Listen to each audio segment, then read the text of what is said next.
born again kadaghanan maoy gipasabot sa Mateo 5 versikulo 13, mo ang asin o kahayag sa kalibutan. Pero tanaw nimo sila nagkaaw ang kahayag o nagkatab-ang na ang ilang kaparat. Ngano? Maoy naguna-una o pangarsunis o short, natakdan na lang ang Romano Katoliko. Busa aware unta ang mga born again karon sa ilang ginabuhat. Dili sila angay magwali sa kalibutan karon kay sila mismo maoy naguna-una. Thank you. Akong usbon, ang mga born again kadaghanan maoy gipasabot sa Mateo 14. Kamo ang asin ug kahayag sila. Nagkaaw ang kahayag o nagkatab-ang na ang ilang kaparat. Ngano? Maoy naguna-una og pangarsunis og short, natakda na lang ang mga Romano Katolik. Busa aware unta ang mga born again karon sa ilang ginabuhat. Dili sila angay magwali sa kalibutan karon kay sila mismo maoy naguna-una. Thank you. So ang pangutana ani higalaysoon, kung sila ba gyud ang gipasabot sa kasulatan nga mao ang asin o kahayag.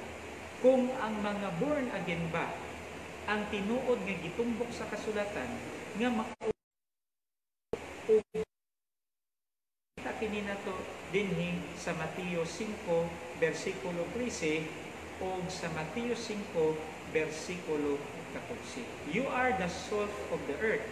O ang Mateo 5:14, you are the light of the world. Now atong tubagon kung sila bagyod ang gitumbok sa kasulatan nga mao ang asin ug ang kahayag dinhi sa kalubutan ang mga born again. Matud pa dinhi sa balaang kasulatan sa Juan 8 versikulo 12. Ang balao dinhi nga gisulti kung kinsa ang kahayag nagingon, then Yeshua spoke to them again, saying, I am the light of the world. So tinaw nga gisulti dinhi sa Juan 8 versikulo 12 nga ang Misaya nga si Yeshua mao ang kahayag sa kalibutan. Kunya gisumpayan kini, he who follows me shall not walk in darkness but have the light of life. He who follows me shall not walk in darkness, but have the light of life. So, ang magasunod ko ni Yeshua, nga mao ang kahayag sa kalibutan, ang magasunod ni Yeshua, nga si Yeshua man ang kahayag sa kalibutan, kung usab sa kahayag sa kinabuhi. So, tinaw kay higalig. So, ano? Ang kahayag nga gisulti sa kasulatan, maugyuday si Yeshua. Now, kitang mga magtotoo karon. Kung kita nagsunod ni Yeshua, ato kung maangkon ang kahayag nga naa ni Yeshua. Karon atong tan-awon kung mosibo ba ang mga born again, kung nagsunod ba gyud sila ni Yeshua. Haron ato ang makonklude nga sila gyud ang gitumbok sa kasulatan nga mao ang asin nga kahayag. Now una sa tanan, nag-ingon ang Lucas 4:16. Mao kini ang mga kinaiyan ni Yeshua, Rabbi Yeshua. Lucas 4:16 nag-ingon, so he came to Nazareth where he had been brought up. And as his custom was, he went into the synagogue on the Shabbat day and stood up to read. Si Rabbi Yeshua kuno higala igsoon, sumala sa iyang nabatasan, musulod sa Bethpela or worship hall matag adlaw sa Shabbat. Ug ang Shabbat higala igsoon ato naman ning gidiscuss, ang Shabbat mao ang ikapitong adlaw sa semana nga mao ang adlaw nga Sabado. Higala igsoon sa una pa lang nga batasan ni Yeshua, kung niigo na ba ang born again, nagtuman ba sila no sa binuhatan pud ug sa kostumbre na batasan ni Yeshua? Ang born again karon ang ilang simba Domingo. So ang unang qualification haron ato silang maingon nga nagsunod ni Rabbi Yeshua, wala nila masunod. Kay si Rabbi Yeshua mosimba higala igsoon sa ikapitong adlaw nga natungnan sa adlaw nga Sabado. Ang born again adlaw Domingo. So unang test higala igsoon na fail sila. Ikaduha, dinhita sa Lucas 2 versikulo 41 o 42. Nag-ingon diha, his parents went to Jerusalem every year at the feast of the Passover. So ang iyahang mga ginikanan, mangadto sila sa Jerusalem sa piyesta sa katong gihisgutan na dani Elder Jerwin, ang piyesta higala sa Passover. Okay? Piyesta sa Passover. Sa versikulo 42 nagingon, and when he was 12 years old, okay? Tinaw kay higala igso, no? When he was 12 years old, si Rabbi Yeshua, they went up to Jerusalem according to the custom of the feast. So pag edad niya 12 anyos sigala igsoon, nangadto sila sa unsa gani Jerusalem, sumala sa nabatasan sa iyahang ginikanan nga mangadto gyud sila sa piyesta ni Abba Yahweh. Now atong pangutana higala igsoon, katong gihisgutan ni Elder Jerwin nga ang atuang kanang piyesta higala igsoon sa kanang pagsaylo karong April 7 ug ang piyesta sa pan nga walay patubo magsugod sa April 8 ngadto sa 14. Mao kana ang kustombre, no, ni ining piyesta. Matunong kini siya sa unang bulan sa biblical nga kalendar, dili aning Gregorian. Okay, mao nay custom of the feast. Okay, higalayson. Now, ang mga born again naghimo ba niini?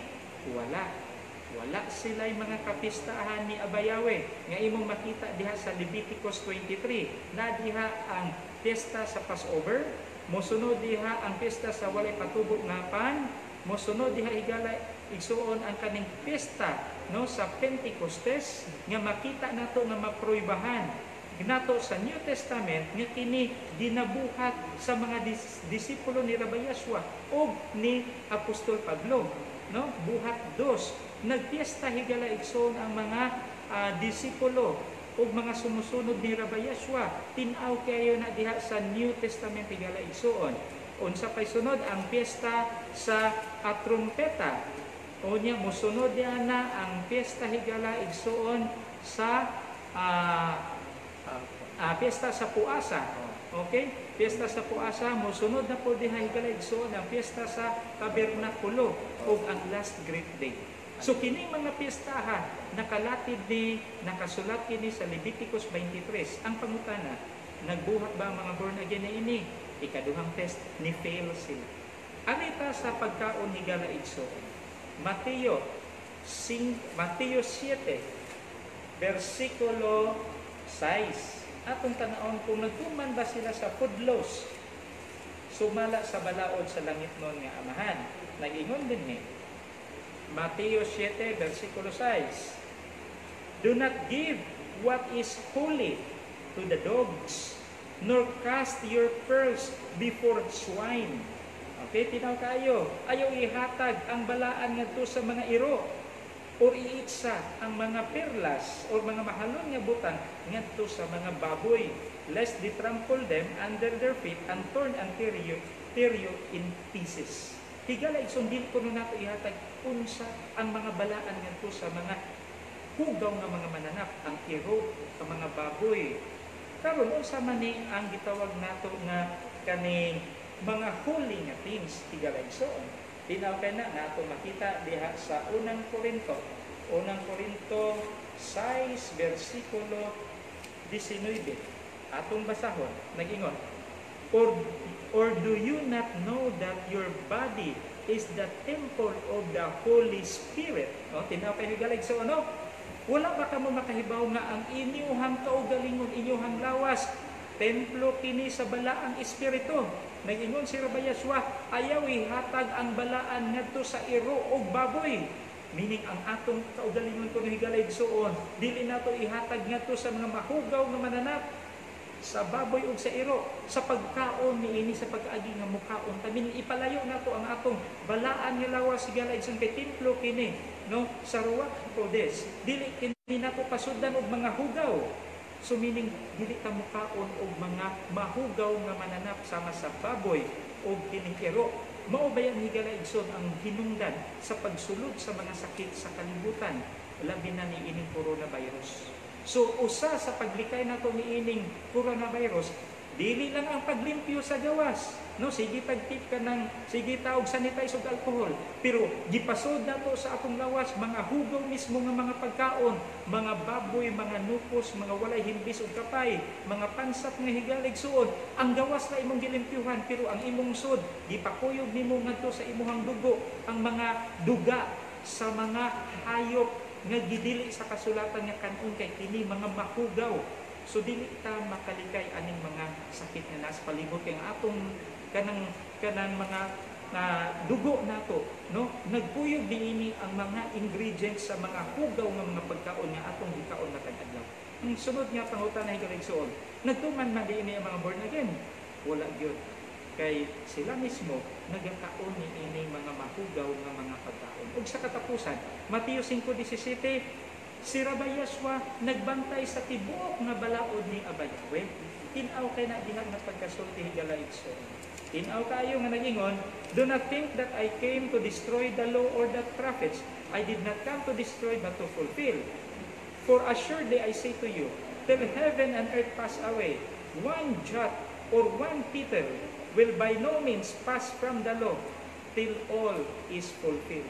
Higala igsoon, ang balaod, the royal law, the constitution igsoon, the supreme law higala igsoon nga mao ang 10 commandments higala igsoon.